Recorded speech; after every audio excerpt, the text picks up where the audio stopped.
Mettre de l'ordre dans le désordre, ce n'est pas juste un truc d'informaticien. C'est quelque chose qu'on fait tous, tout le temps. Que ce soit avec une pile de papier, des contacts dans son téléphone ou même une playlist, on passe notre temps à vouloir transformer le chaos en quelque chose de logique. Alors la grande question, c'est comment une machine, qui ne comprend que des 0 et des 1, arrive à faire quelque chose qui nous semble si naturel? Comment est-ce qu'elle s'y prend? C'est justement ça qu'on va décortiquer. Bon, alors, pour commencer, on a besoin d'un peu de chaos. Et le voici, une toute petite liste de 5 nombres, dans le désordre. 5, 1, 4, 2 et 8. C'est notre point de départ. L'objectif, c'est de la transformer en une liste bien rangée. 1, 2, 4, 5 et 8. Allez, première méthode. Pour celle-ci, il faut imaginer quelqu'un de très, très méticuleux. Le genre de personne qui, avant de faire quoi que ce soit, veut d'abord trouver le plus petit élément de toute la liste. C'est ça l'esprit du tri par sélection.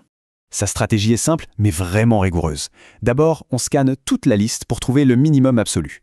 Une fois trouvé, on l'échange avec l'élément qui est au tout début. Et la chose la plus importante, une fois qu'un nombre est placé, on n'y touche plus jamais. Le principe de base, c'est donc ça, une recherche complète pour trouver le plus petit, suivi d'un seul et unique échange. C'est méthodique, c'est carré, on avance pas à pas, sans jamais revenir en arrière. Alors, regardons ça en action. L'algorithme se place au début, sur le 5. Et de là, il regarde tout ce qui suit, le 1, le 4, le 2 et le 8. Bon, pas de surprise, il voit tout de suite que le plus petit de la bande, c'est le 1. Et hop, l'échange a lieu. Le 1 prend la place du 5. Regardez bien, le 1 est maintenant à sa place finale. Il est verrouillé, on ne s'en occupera plus. La première brique de notre liste triée est posée. On continue. Maintenant, le 1, on l'ignore, il est déjà bien placé. La recherche commence à la deuxième position, sur le 5.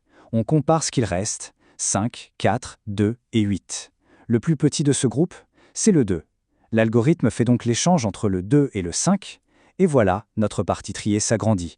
On a maintenant 1 et 2 bien en ordre. Ok, changement radical d'approche. On oublie la vue d'ensemble du trieur méticuleux. Ici, on va faire du local, du très local. Pensez à des éléments qui ne discutent qu'avec leurs voisins immédiats. En fait, l'idée est assez simple. Les plus grands nombres, qu'on pourrait voir comme les plus lourds, vont petit à petit couler vers la fin de la liste.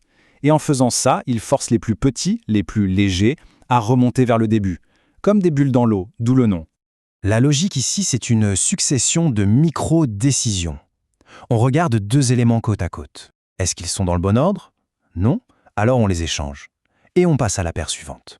Le truc, c'est qu'il faut refaire ce balayage complet de la liste, encore et encore, jusqu'au moment où on fait un passage entier sans aucun échange.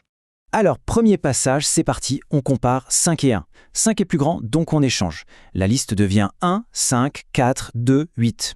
Paire suivante, 5 et 4. On échange à nouveau. Paire suivante, 5 et 2, on échange encore. Dernière paire, 5 et 8. Ah, là c'est dans le bon ordre, on ne touche à rien. Le 5 a bien bullé vers la fin, mais ce n'est pas encore parfait. Et ça illustre parfaitement comment fonctionne ce tri. Après un tour complet, la liste est un peu mieux rangée, mais elle est loin d'être finie. Le 8, qui est le plus grand, a bien trouvé sa place tout à la fin, mais regardez le 4 et le 2, ils sont toujours inversés. Donc pas le choix, il faut tout recommencer depuis le début. Allez, troisième et dernière approche. Et celle-là, elle est sans doute la plus intuitive, surtout si on a déjà joué aux cartes. C'est l'art de construire l'ordre petit à petit. La stratégie ici, c'est de faire comme si on avait 2 tas. À gauche, un petit tas qui est toujours parfaitement trié, et à droite, le reste, les cartes en vrac. L'idée, c'est de piocher une carte dans le tas en vrac et de trouver le bon endroit pour l'insérer dans le tas déjà trié. Le mouvement clé, vraiment, c'est celui de faire de la place. On prend une carte, on regarde sa main déjà triée, on décale les cartes qui sont plus grandes pour ouvrir un espace, et hop, on y glisse la nouvelle carte. Exactement comme on le ferait avec un jeu de cartes. Voyons ça. Au tout début, notre main triée, c'est juste le premier nombre, le 5. Ok, maintenant on pioche le nombre suivant, le 1. On le compare à ce qu'on a en main. Est-ce que 1 est plus petit que 5? Oui, bien sûr. Il faut donc l'insérer avant. Et pour ça, c'est simple, on décale le 5 d'un cran vers la droite pour libérer la première place, et on y met le 1. Et voilà, notre petite zone triée, notre main, contient maintenant 1 et 5 dans le bon ordre. On continue. On pioche la carte suivante, c'est le 4. On le compare avec notre main, 1, 5, en partant de la droite. Est-ce que 4 est plus petit que 5? Oui. Alors on décale le 5 pour faire de la place. On continue vers la gauche. Est-ce que 4 est plus petit que 1? Non. Parfait, on a trouvé sa place. On l'insère juste entre le 1 et le 5, et notre main triée continue de grandir. Voilà, on vient de voir 3 logiques, 3 philosophies même, complètement différentes, mais qui cherchent toutes à résoudre exactement le même problème. Ce tableau résume tout ça parfaitement. D'un côté, on a la vision globale, un peu lente, mais sûre, du tri par sélection.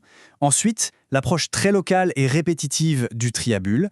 Et enfin, la méthode constructive, pas à pas, du tri par insertion.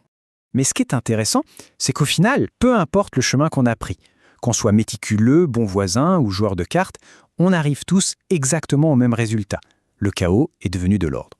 Et ça nous laisse sur une dernière question, une question essentielle.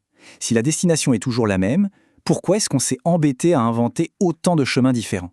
Qu'est-ce qui fait qu'un chemin pourrait être meilleur qu'un autre? C'est peut-être une question de vitesse, d'efficacité, ou même d'élégance.